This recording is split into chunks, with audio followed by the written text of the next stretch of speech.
movie. Welcome back, horror fans. In this episode, we go deep diving for disgusting in the 1988 cockroach classic, The Nest. But before we begin, hit the subscribe button below so you don't miss out on these nauseating nuggets in the future. The Nest was filmed in Washington State and California on a budget of just over $3 million in only 25 days. Wow, that's pretty impressive. It received its theatrical release alongside of Friday the 13th Part 7, The New Blood, where it likely didn't receive nearly as much publicity. I mean, when you're going up against Jason Voorhees at the movie theater, you will lose. Lisa Langlois, who played Elizabeth Johnson in the film, protested the poster art for the film, which she said was misleading. She thought that folks would think she was being ravaged by a giant cockroach in the movie when no such scene occurred. Apparently she's no stranger to protesting, as she also protested becoming nude in the picture when directors asked her to. Sorry guys. So without further ado, make sure you have that pest control guy on speed dial as we head on over to The Breakdown. Here we start off with the title card, which looks kind of interesting.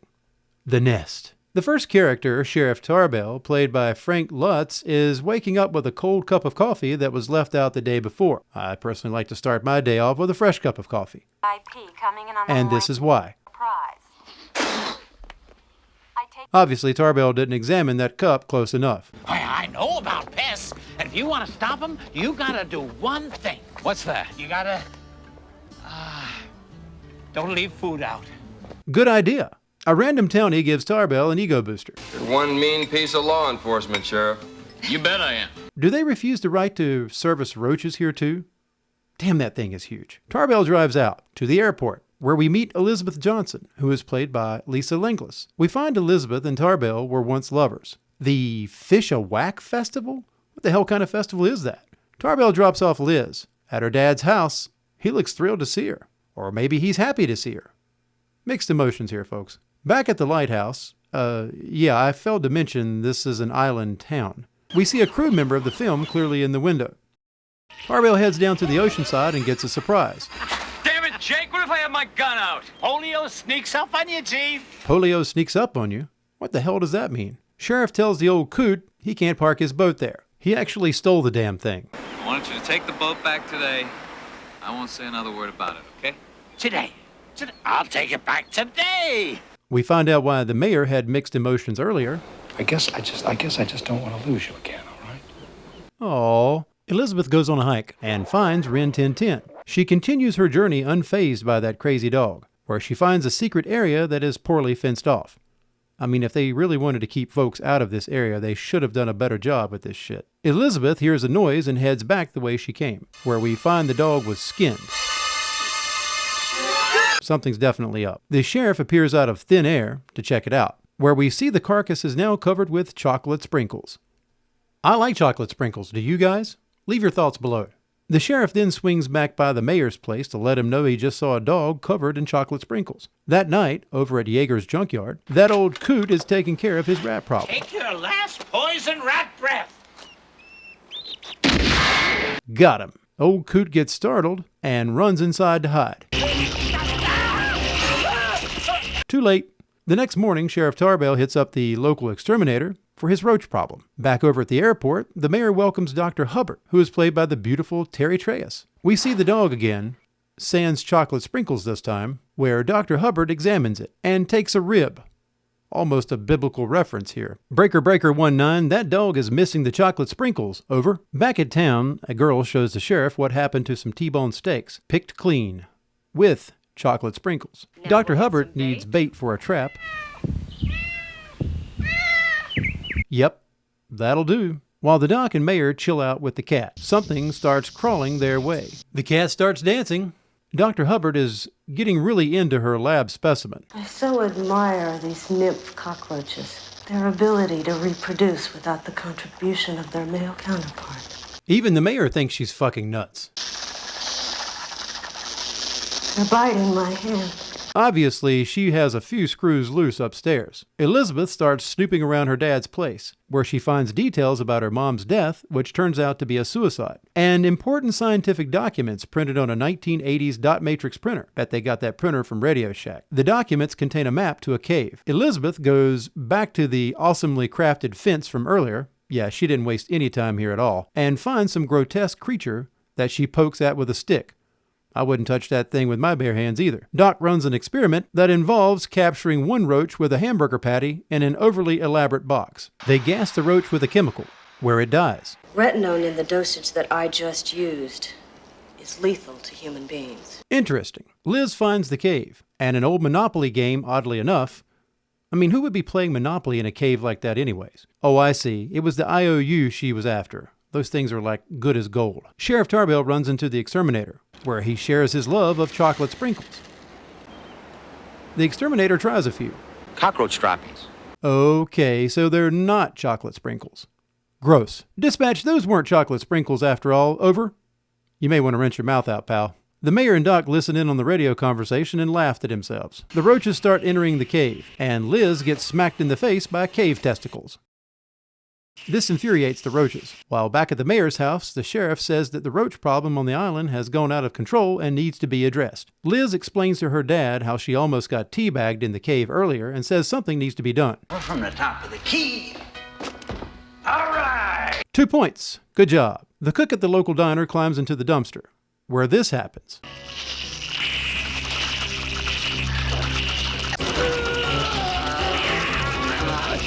And he never returns. Liz and Sheriff Tarbell tried to reignite an old flame. While the roaches watch, the exterminator swings by the junkyard to check out that old coot from earlier.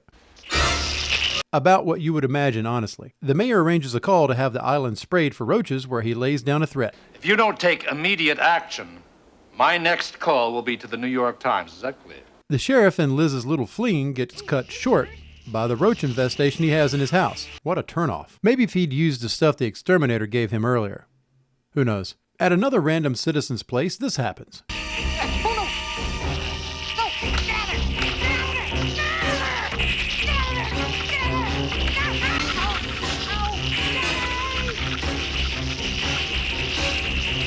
This woman has a lot of feelings in her mouth. Jeez. Dr. Hubbard is looking at one of the roaches through a microscope. The roach looks back at her. Hi there. We learned that the pesticide she used earlier had no effect on the roach eggs. Sounds like an inferior product to me. The mayor gets back on the phone to call for help, where the roaches try cutting the power. Smart roaches. The mayor gives one last instruction to the guy spraying the island. Yes, if the helicopters see a beam from the lighthouse, then don't spray. The random townie from earlier gets attacked by roaches while driving. And this happens.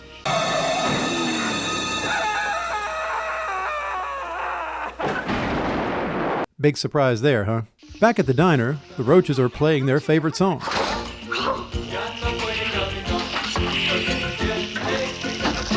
The waitress serves up coffee.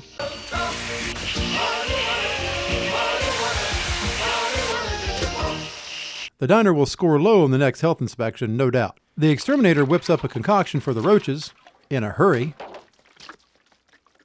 No, by God, I'm gonna kill you. Wait, isn't that stuff flammable? Well, I guess so. The sheriff heads over to the office to find out why his calls are no longer going through. Well, that answers that. He swings by the diner next and finds the waitress on ice. Apparently, she locked herself inside the freezer where the roaches couldn't reach her and froze solid in record time. Must be one hell of a freezer. The sheriff is then startled by the exterminator. Guess he survived the explosion after all. The mayor is second-guessing his decisions. The sheriff and exterminator pay the doctor a visit. I wish you were a man. Since you're not. The doctor explains she loves bugs and everything will be all right as the roaches now run the island. Which means there's a nest. Why experiment here? Because if I let them test here, they would invest in the island. The mayor's house is now overran with roaches. The exterminator repairs the light on the lighthouse so they can signal the helicopter, while the mayor frantically needs the number for Terminex. Doctor gives everyone a brilliant idea. Fire extinguishers. CO2 freezes the roaches. And the mayor starts implementing it. We then see a massive cocoon break open. I think it's that cat from earlier. You remember the cat? The mayor then sacrifices himself to the roaches by locking himself in the bathroom so his daughter can escape. Yep, it was the cat, who has now joined Team Roach apparently. A cat roach, or a roach cat, whatever. The exterminator jumps on that one quickly. He can't kill roaches worth a damn, but give him a mutant roach cat, No bug too big, huh? and he kills it with ease. Amazing. The lighthouse is now working. Breaker 19, Dad locked himself in the bathroom with the roaches. Over. Tell him to stay put. We're on the way with the inept exterminator. Over. The mayor walks in. Oh, this ought to be good. Oh, he doesn't look so good. I usually untie my shoes first. Oh boy. If you ever find yourself in a horror film with someone else who gives you an opportunity to leave or escape, you do so. The mayor is turned into a roach-like creature. Yep, this is bad. Liz grabs her dad's shotgun and gets busy. She manages to reload the double barrel and finish off her dad. Where the hell have you been? The lighthouse malfunctions. The team decides to head back over to check it out. I don't know how to drive a car. Where Liz and the doctor leave the sheriff and exterminator behind.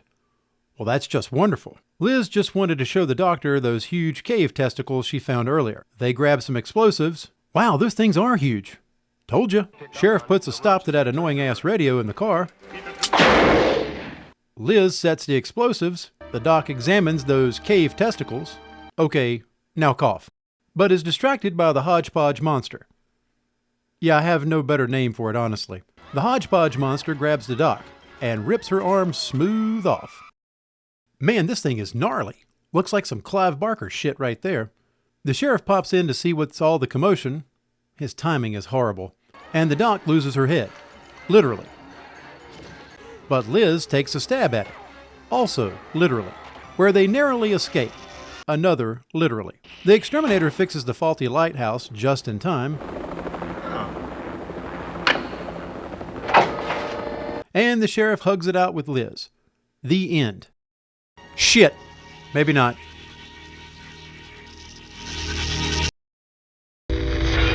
Although this film isn't the first to show killer cockroaches on the big screen, it was enjoyable to watch nonetheless.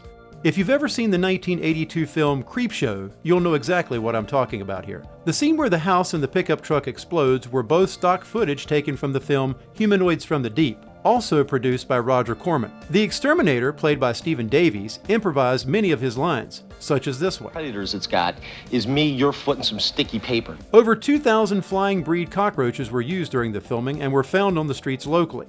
During the production, though, many escaped and infested the dressing rooms where the American Humane Society wasn't able to help due to the fact the production team didn't contact them prior to shooting the film for approval. The studio where The Nest was filmed, Quicksilver Studios in Venice, California, was plagued for years following production due to the amount of roaches that escaped during this film. The special effects in this film were absolutely what I loved the most, practical in nature. The storyline was decent and kept me engaged. While the writing had some holes in it, it wasn't bad enough to shy away from.